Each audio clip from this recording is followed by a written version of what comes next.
So welcome to another edition of Amplify Your Business. And on today's episode, we're going to be talking about lead magnets with Danielle Mohr from Fine Point Writing. Now, before we get into that though, she sent me an email and it's part of a drip sequence that she's got with her contact database, me being part of her database. And so I wanted to give her some tips on how to structure the newsletter a little bit better and the sequence that follows the newsletter so that she can generate more leads herself with the activities that she's doing and the great content that she's pushing out.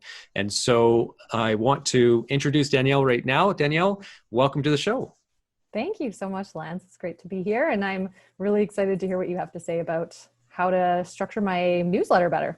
Yeah, no worries at all. And it's a little intimidating, actually, to tell you the truth, when I'm talking to a writer, because oftentimes we're talking about content. You are a content master. We've worked together on other projects. And so you know exactly what you're doing from a content standpoint. So we're not going to really get into that too much because I'll probably just put my foot in my mouth anyway. So it's probably best that we focus on just going through the mechanics of the actual campaign and how you can improve that so that you can then leverage that content to really drive leads and build your list and then, start converting those people into customers as we all need with our businesses. So I'm going to share my screen with you and everybody else who's on the call here. And then we're going to walk through that email that you sent me. Awesome. Okay. So this is the email that landed in my inbox. And it's a really well-written email. The structure of it is really good. You've got a great call to action here. You got a great visual, which really helps. I love the lead in here. Finally, a solution for blogging that doesn't suck up your time or just plain suck. I mean, that's really captivating. Obviously, you're a writer. You're doing really great things there. I love that you've got these social share buttons incorporated as well, so people can just share directly from here, which is really great. And then you get into some great content, and then another call to action to head over to the website. Now on this, I can't remember, does this one go to your website or to the same landing page as the button up here? It goes to the website. It goes straight to my blog page, actually, so Okay. that you can read all the different blogs and kind of get some inspiration from that. Okay, great. And then you've got some more information down here. So a brand mastermind workshop that you're doing, and so people can register for that as well. So that's going to another separate landing page then, correct? It is, yeah. Okay. And some more great content down here. And then we get to the end of it. Okay, so from this, I clicked on this grab the download button because I thought, hey, this is really interesting content. And I'm bumped over to this page. Now, this page is not very exciting. Okay, so it's really void of content. And so what we typically will recommend, because you get a better conversion rate, is if you were to build some content around, again, this giveaway. So we're talking about, back here on the email, what they're going to get just real briefly. But it's nice to give a little bit more information and really address why this information is going to be useful for them. So what's the big benefit that they're going to get out of it? So just reinforce that. And that's going to enhance the number of people who are actually going to convert here. And so I don't know if you've been monitoring your metrics at all. Do you monitor your open rates and then your download rates, or your click-through rates and then your download rates at all? Typically I do, but I haven't recently since I sent this one, unfortunately. Okay. Yeah, but I will definitely, I actually get a notification right to my inbox when someone does download it. Yeah, so the number that I'd really be curious to see, and so this would be a really good metric for you to track in the future, is you go, okay, what is the open rate of your emails? Then what is the click-through rate? And so in this email, you've got a few different things that you're asking them to do. So there's a few buttons here, so they have a few options, right? Yeah. And so they could end up in one of those. And so your click-through rate's going to be higher than what it's going to be for just this one page, probably. So what is it then for this particular page? So click-through rate to this page. And then from there, what is your conversion rate here? So how many of those people are actually completing it? And so I would be almost 100% certain that if you added more content here on this page about what you're giving them, they're going to increase the number of conversions that you're going to get out of this page. And so you go through all that effort, right, of creating the great email. You go through the effort of creating the great lead magnet, which is this guide that you're going to give me as soon as I fill this out. But then you don't do quite as good a job in selling it when I get to here. Right. So might as well maximize your opportunity to convert more people, which is going to then maximize the return on that invested time that you've got for all those other steps. Now, when I filled this out, then I was taken to this thank you page. Now, this thank you page is so basic and so like, it's just, there's hardly anything there. And so this is, again, a bit of a lost opportunity to communicate something more to them, right? So we got them to download it. We got their contact information, which is great. Oh, and I should go back to this just one second. There is no opt-in here for me to opt into receiving additional marketing emails from you. And so technically, you're not really allowed to then, even if they download this, to reach back out to them with any other marketing materials, because that would be a violation of CASL, the anti-spam laws. Realistically, if somebody's downloading this, you follow up with them with some other email and stuff, it's not, you're unlikely to get reported. So it's not probably a big concern of yours, but you should always include a little opt-in here so that people can opt in, and then you've got that as backup. Here's a question for you, Lance. What would I be able to follow up with that person directly, like so that it's not like a marketing email, it's more like a personalized email? Would I be able to do that without an opt-in? Yeah, as long as you aren't marketing anything in that personal email either. Yeah. So if you're just following up with them and just, hey, you know, how's it going? Hopefully you enjoyed that download. That's fine. But as soon as you were to say, and if you need any assistance, you know, feel free to give me a shout. That's all of a sudden a marketing email. Awesome. Right? So most of those follow-ups are going to be classified probably technically as marketing. Now, there are some interesting little loopholes in it, or not necessarily loopholes, but just conditions that make it so that that isn't a violation, is when somebody, for instance, transacts. So for instance, if you have an online store and you are selling shoes, somebody buys a pair of shoes and you follow up with them about those shoes as a follow-up. And maybe you could even say, you know, like a lot of people who buy those shoes also really like these laces or something like that. Because it's directly related to the product that they purchased, sometimes that can be interpreted as not being outside of that transaction, right? It was part of the reason why they're there. And so then it's not a violation because you're not kind of spamming them.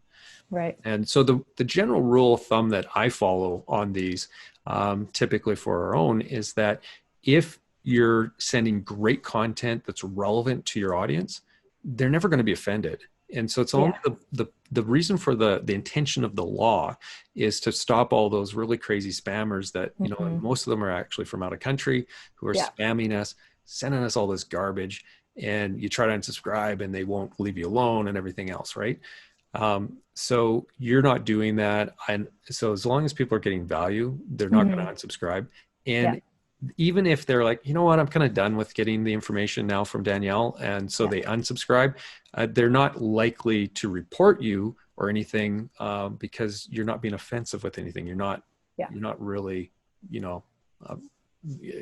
abusing that privilege of sending the content.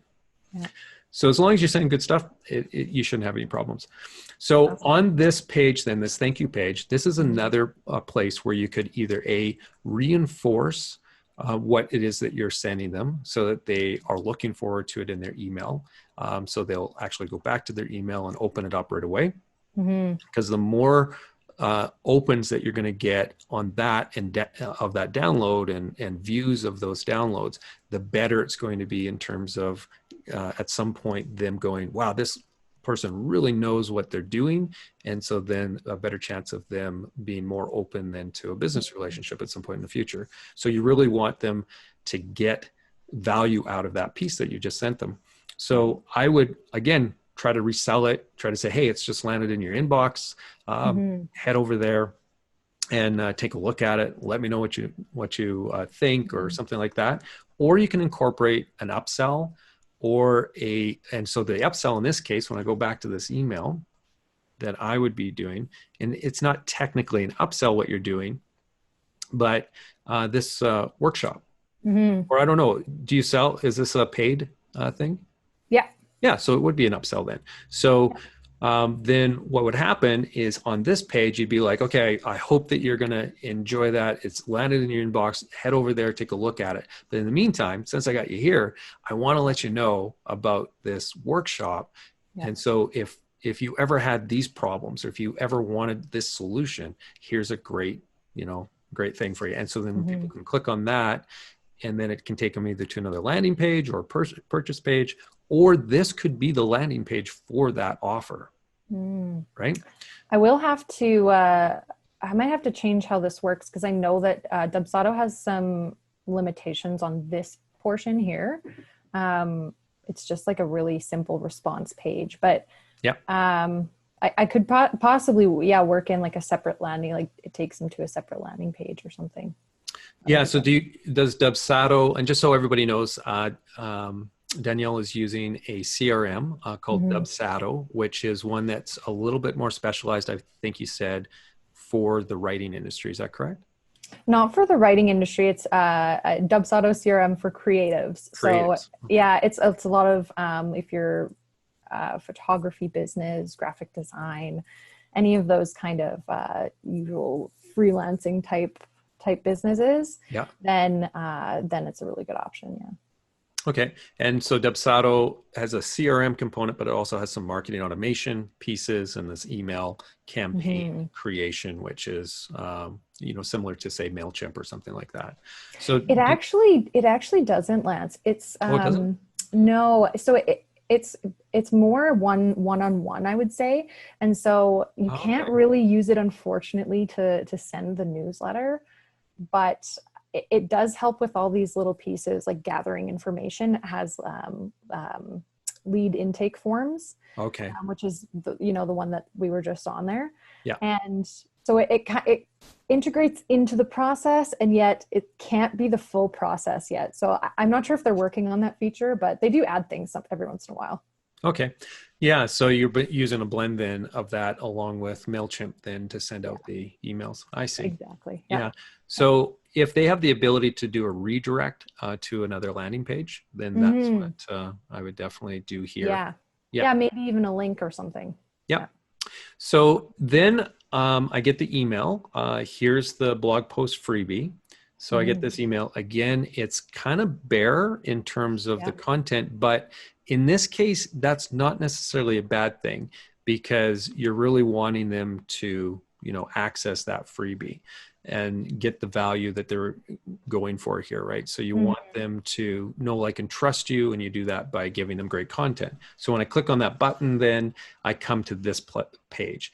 And so this landing page has got then a start here button. I can see an example, and then it's got a tool for me to be able to basically plan my blog out. And so this is good. It's got the resources here, and then it's got this book a free consult option, which I absolutely love. Now, what I was going to say when I first went through this, the sequences is like, okay, well, this is quite a few actual steps. So I get the first email, I click on the link, I come here, I enter the information, and then I get a kind of a blank page. And then I have to go back to my email address. And then I have to, and it's not here now. It's not just delivered in my inbox. Now I have to click here and then click on a few pages or buttons. Yeah. And so the sequence is quite long. And so you end up then losing people sometimes in that. So often we recommend tightening up the sequence. So in this case, I might actually, after I've gone to this and I've completed this part, I might actually have this page be, whoops, I stopped sharing here. 1 second. Click the wrong button. There we go. So I might do this page as the confirmation page instead of having this step in the middle, which forces me to go back to my email address. Right. Okay. So then that would just take out 2 additional clicks out of that sequence. Okay. Yeah. So what I love about not including it in this email. So oftentimes you would just have that as the down, like the button right here, or it's included as a file attachment or whatever. Yeah. I like that you didn't do that, because now this allows you to see who has come over to this page to actually download it, and who has, or you have the opportunity now to position as book a free consult in front of them. And when I click on that free consult, your Calendly opens up. Yeah. And for those people who haven't watched some of our archived episodes, we talk about Calendly and some of our other episodes as being a really great tool to increase your opportunities to get meetings booked without having that back and forth and trying to figure out times. So you don't have any It's a times. lifesaver. Yeah. So as an example here, Danielle's calendar, all these buttons will show her what her availability is. And so then I can just go in here and I can book an actual appointment in her calendar. And that gives her the ability then to, again, generate those leads quicker, have that conversation, and you're much more likely to be able to convert somebody in a conversation than you are on just looking at web content. For sure. Yeah. People generally want to tell me about their project before they're going to move ahead. They want to know what the next steps are and all that. I also like Calendly because you can really control your schedule. So for me, it's important to set aside time to talk to people and then to get the projects done. So that's been amazing. Time blocking. Yeah. Yeah. It's so useful. We use it as well. So for people who go over to our page to watch the archives, there's a Calendly, I believe, at the bottom of that page, or at least it's at the bottom of each one of the episode pages. And so same thing, just if somebody wants a free consult, well, then they can book a time in my calendar. And obviously those people then are much more motivated. We get to talk about their problem, talk about potential solutions, and then really get to the point where we can handle some of the objections that they might have, right, in terms of what might be holding them back from executing an engagement with our company. So Calendly works really great. And there's different types of Calendly accounts that you can have, depending on what your subscription level is. And so you can also have it so that it doesn't pop over to this page that we just saw, where it actually is embedded right in the landing page, which is kind of a nice feature, because then it again stops or limits or eliminates one more click that they have to do to get through to the page, then to look at your schedule. They can just do it right there on the same page. Yeah, and I do actually have that on my website, I think. And I like all of your points about less steps, right? Because people don't want to have to do work to get a free thing, right? It's just give it to me already. So that's fantastic. That's really good to know. Yeah, keep it simple, keep it easy. The steps that you have, sometimes we'll see, and sometimes we'll intentionally add a few extra steps, interestingly enough, to basically sort out or eliminate the people that are just not as committed, right? They're maybe not as qualified. So if somebody really needs it, and are really interested in it, they'll go through a whole pile of things to get it. And those people are likely going to convert at a higher rate once you, like the ultimate conversion, which is turning them into a customer. So it kind of depends on your purpose. So if we're working with a client we've got some really great lead magnets in which it's generating a lot of leads, but some of those are maybe not the best quality leads, we will add extra steps to try to sort through the chaff, so to speak, and just end up with the gems. And so in your case, I don't think that's what your intention is. So I think your intention is probably to grow your list as big as you can, and in that case, eliminate as much of that friction as possible. Exactly. Yeah, definitely. Yep. Okay, so now I want to turn this episode more over to you in terms of you being the expert, because I want to hear your thoughts on really great lead magnets. And so in your experience working with your clients, when you're helping them create some lead magnets, some content that can be used, what do you recommend? Do you have any tips or tricks that you can basically offer up to our audience? Absolutely. Yeah, definitely. And a lot of this applies to just any kind of content. There's a lot of little kind of differences that you're going to have in a blog post compared to a lead magnet. But a lot of it does apply just for any content that you're creating. So my first step is always to figure out who the audience is, because, and it's kind of like what you were just saying, Lance, you need to target some specific people. It's casting the net too wide is just never a good idea, because it's not helping you focus in and get the clients that you actually want into the funnel. So when it comes to creating a target audience, I think the more specific, the better. And so I actually use a process where we'll get right down to age, name, height, that kind of a level of detail. Yeah. And in doing so, you can sort of visualize this person as a person, right? Because when we're communicating with people, especially when it's not face-to-face and it's through writing, it's really essential that you understand that person and that you're speaking to them on a more personalized level. So hobbies and interests is something that you really want to look at when you're talking to a specific audience. That's absolutely brilliant. And I love that, because I never really thought about that when I do my writing. I don't think I have that exact person, that buyer persona, narrowed down to that point where I'm writing something to that specific person. Yeah. So that's really great. And I think that people should really take notice of that, because I can see how powerful that is, because I would be much more personal, like not personal in the sense of personal versus professional, but personalized, I guess, in the content that I'd be writing that person, if I really could visualize who they were. Exactly. Yeah, it helps you kind of stay focused as well, so that you're not, because sometimes content can get away from you because you're trying to generalize, and you're thinking, well, what about this person? I have to include this person. And what about this person? I have to include this person. And, it's okay to be exclusive. It's okay to focus on a specific person and understand that person really, really well. Yeah. And hobbies and interests. I have a great example of a client that I worked with alongside a graphic designer recently. And she had a very specific vision of who this person was that she wanted to speak to. And her marketing is just so on point now, because she refers to that person by name all the time. Yeah. Oh yeah, he would love this. He would go crazy for this, right? And it's not just like, she's a realtor, but she's not just focused on, oh, he needs a home. Yeah. No, he's adventure based. He wants to have a home base where he can like come and do all the things that you do in your house, but he wants to be able to get out there and go mountain biking or kayaking or whatever the interests are. And so she had that narrowed down really well. And now she has sort of a measuring stick, right? So would he like this? And then it's like, yes or no. And it just simplifies it a lot.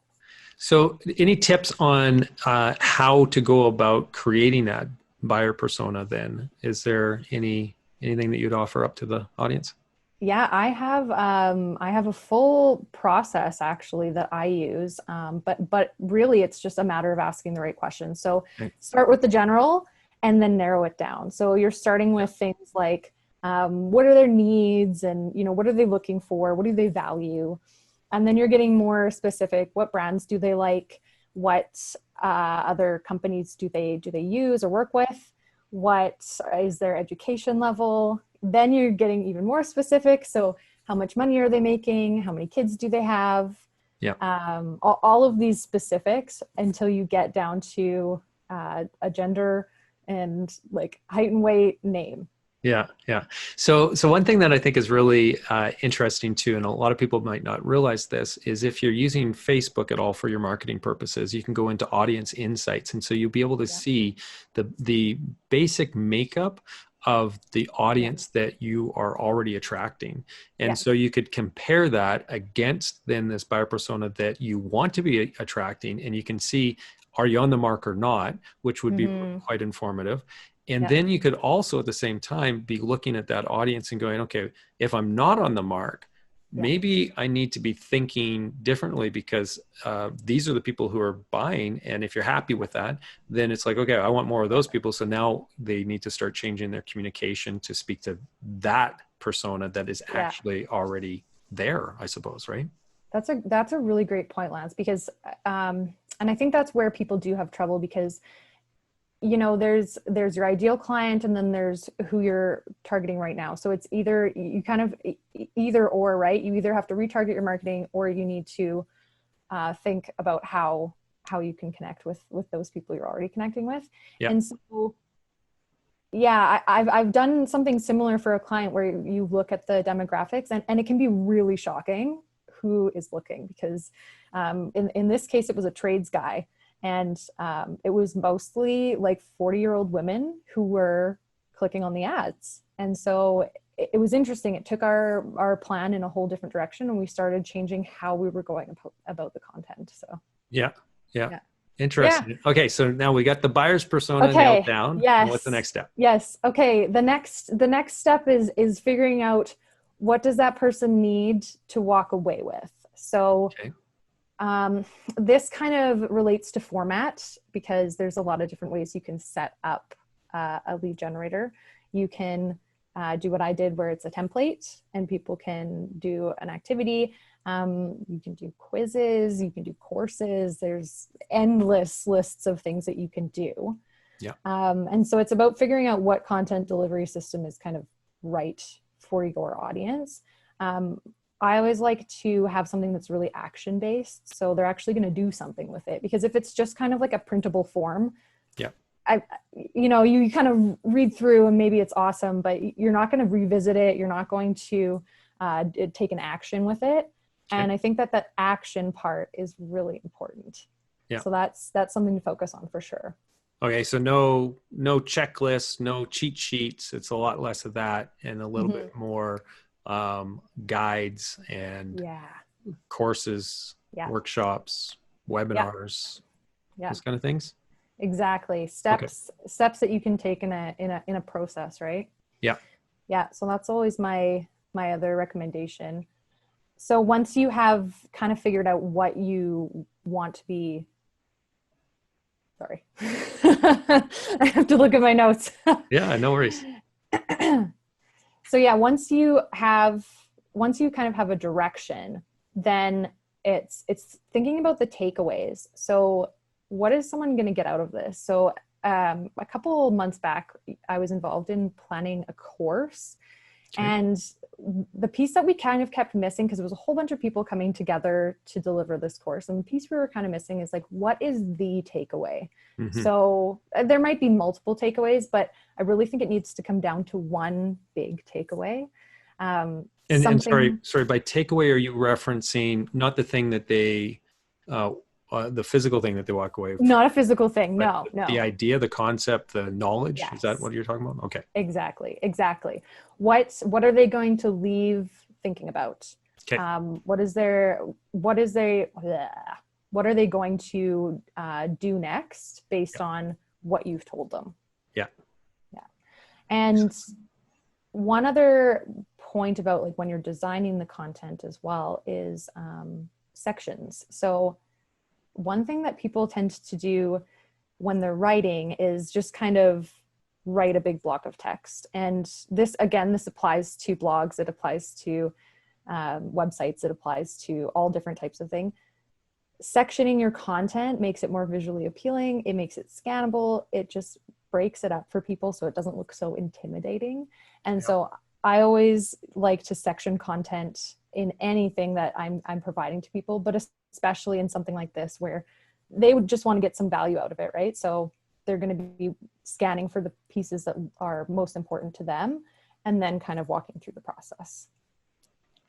Yeah. So white space is your friend, right? As well. Absolutely. Yeah. Yes. Yeah. It's, people are always talking about like more content is better. And that's true in some cases, but I also think that there's some value in, like you said, the white spaces and just having it be visually appealing. Yeah. Because as soon as someone kind of approaches something and it doesn't look friendly and it's wordy and there's too much going on, they're not going to want to look at it. Yeah. And, this is something where it should be focused on simplicity. It shouldn't, kind of like you pointed out with my process, too many steps is not going to lead to someone taking action necessarily. So making it easier for someone to take those steps, sometimes means using less words and being more concise. Yeah. Okay, cool.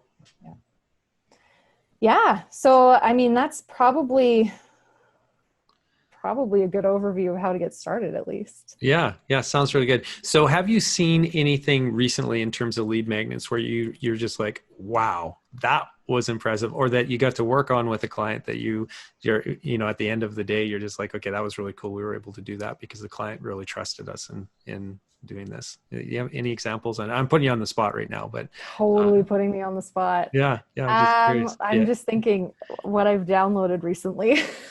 Yeah, because one of the things that, a lot of people are talk about, like the case study maybe is dead, or the webinar, everybody's webinar to death, or the workshop and so on. And so what are the things now that people, are actually attracted to or interested in? And so I was just curious if you had anything that you've seen that kind of excited you. Personally, I know I gravitate toward quizzes. Okay. I love quizzes, and Yeah. I think that this comes with the age of context marketing too. So providing people with that context again, so that it's personalized and not just generic. Yeah. And so having these, like you're going to be sorted into different categories, taking the Harry Potter example. I swear I've never done this before, but Okay. you have the different houses, and, it's like a Facebook thing, and it's which Harry Potter house do you belong to? Okay. And that personalizes the experience for someone, right? Because it's based on them and their specific personality traits. Yeah. And so I think anything like that, it doesn't necessarily have to be quiz format, but I think anything like that really adds some value as well. Yeah. When you're sort of taking some insight into yourself out of it. Because I mean, people are really focused on personal development, right? So, Yeah. what I want to know more about myself and my strengths, and I think that that's a really cool way to incorporate. Sorry. No, that's okay. Yeah. Just incorporating something interesting and different into that lead magnet, right? And this is one of the things that I would say on that is there's kind of trends that occur in some of the lead magnets. And so right now we're definitely seeing a lot of webinars because of, I think, the shut-in economy that we're in still to a degree. And so there was just a lot of content that got pushed out to everybody as webinars, as Zoom meetings. And that, I think there was a little bit of fatigue there. And so at this point, I still think that if the value is there, that if the content is good, and it always comes down to that content, if it's good and valuable, then it really doesn't matter what the format is, as long as it's also personalized, like targeted to the individual who basically has the problem that you're trying to solve for them. And so, the email that you sent me, we create, blogs ourselves that we push out to our clients, to our database, right? That we are trying to keep them engaged and interested. And so what you sent me is something that was really relevant to one of the things that we do, and we need to make sure that we're doing well. And so, of course, I'm going to take a look at that. There's value there for me. And I don't know if you had a separate one for other types of clients that you sent out, or if it was the same email. But what we do for our clients is we'll segment them, just like you said. So different buyer personas or different needs that buyer might have. So it might be the same buyer persona, but they have different types of needs or at this particular point in time. And so somebody, for instance, who comes into our website as somebody looking at, say, needing a video created, we're going to drip them out emails and content and lead magnets that are focused around video, because that's what their interest was. We're not going to talk to them about conversion marketing right away, because that's not what brought them there. That's not what they were interested in. And so the likelihood of them clicking through on the follow-up email on conversion marketing is a lot lower than if we had a follow-up email around video, some aspect of video. And so really customizing it, personalizing it, and keeping it segmented to these different groups of potential audiences is really key. That's fantastic. That is definitely something I aspire to. That would be so great to be able to do that. I struggle to send out one every month, but I'll get there. I'll get there one day. Yeah, it's time consuming, and it's just slight variations of it sometimes too. And so it doesn't have to be, a completely redone depending on what your products are, right? Or the services are that you're marketing. It can be just some fine tuning of that. So the core of the content is the same, but it's just this one aspect is slightly different because it's targeted. Yeah. Or maybe even the promise is a little bit different, right? So I think that's another important aspect as well to get people interested in the first place is your title, right? So you have to, it's important to make a promise, you know, that takeaway basically, what is this going to do for you? So in my email, it was more time, right? Like write a blog in less time. Yeah. And I think that it's important to make a promise like that because people need to know that there is something at the end for them. Yeah. The benefit, the why. Yeah, exactly. Why click on this?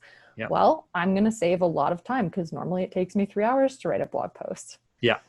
Yeah. And I think that's a really great point because in something that I think I've overlooked in some of the other episodes, we've talked about this a little bit more in detail, is this concept around the why and asking. So an exercise that I will do with my staff as we are developing some of this stuff is so that subject line as an example.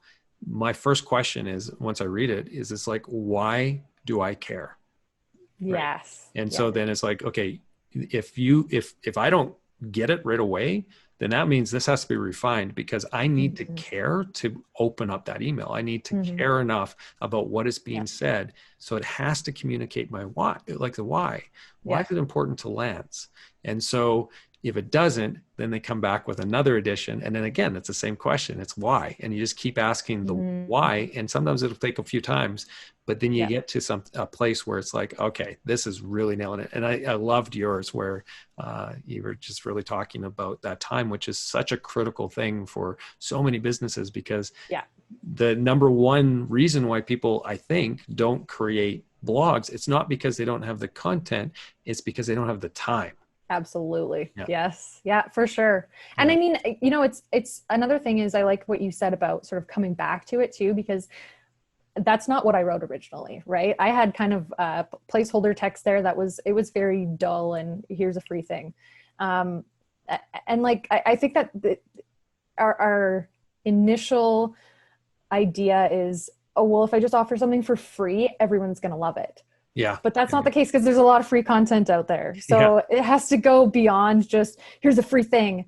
And it has to say, here's a free thing that you can use for solving this problem. Yeah. And sometimes, like you said, it takes a couple tries. It might take some feedback from people to get it right. But I think that one little section, those, 5 to 10 words are the most important part. So don't skimp on the time spent on them. Yeah. And it's about being intentional, right? Yeah. Really being intentional as you're planning out what you're going to say. So I know I've seen this with some of our clients and competitors and so on. And I think we've probably done it in the past as well, where it's like, oh, I got a great idea. I'm going to write a blog post. And so you write this blog post, but what's the intention behind it? How is this going to serve your potential client, your buyer persona, that person that you've identified as being who you're trying to target? How is it actually going to serve them?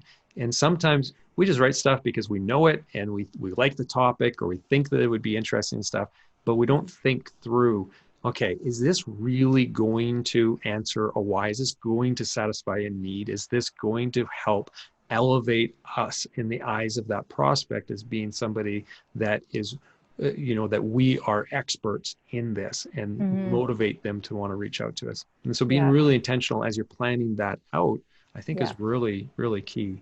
Yeah. And getting feedback too, right? Because, there's a couple things that I've given people a process without even realizing it. It wasn't for lead generation for sure, but it was, telling someone the story structure and having them use it in their day-to-day. And the feedback was amazing. It was fantastic. And so that made me realize, wow, this is valuable to someone in a way that I didn't realize. Yeah. And it's actually helping someone, and it's a process they can follow really easily just based on, 5 minutes of me explaining it to them. So yeah, that I think that's really, really a good point. You got to stay in tune with what your clients' needs are, your customers' needs are. And Mhm. so if you're sitting across from the table with somebody, and this is what I always coach the sales guys on. So any salesperson that I'm trying to train is watch their reaction. So when you say something and their eyes sparkle up, right? You can see that sparkle in their eyes, and they kind of lean in, and Mhm. they're just more attentive to what you're saying. That means you said something that got their attention, which means you Mhm. touched on a need or an interest, right? And Yeah. so if you can somehow be paying attention and watching for those cues digitally as well. And that's through them asking questions, them giving you feedback, whatever. Or if you have a Zoom call, you get the same thing happening there too. If you can be aware of those and really be looking for those cues, that's where you want to focus then your messaging on, and Mm. focus then building some probably lead magnets around that, right? Yeah. Yeah, really, Absolutely. really cool stuff. Well, thank you so much. I really appreciate you taking the time today to let us walk through your newsletter sequence, because that I'm sure has helped some other people who For sure. are also struggling with conversions on the other end in terms of turning, building their bigger list.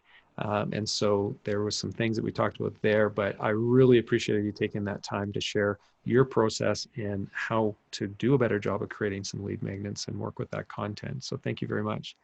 Thank you, Lance. I have some homework to do, and I'm really excited to do it because yeah, it's so funny too to talking about feedback, and watching you walk through the process.